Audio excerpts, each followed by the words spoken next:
Muốn vào bang, kể chiến tích nghe coi. Phá làng. Bè phá.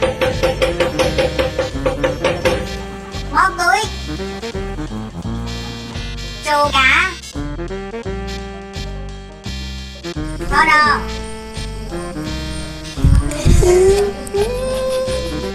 Trà đồ nhôm.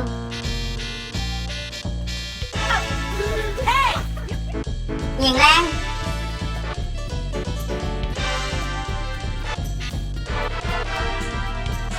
Rồi, hả?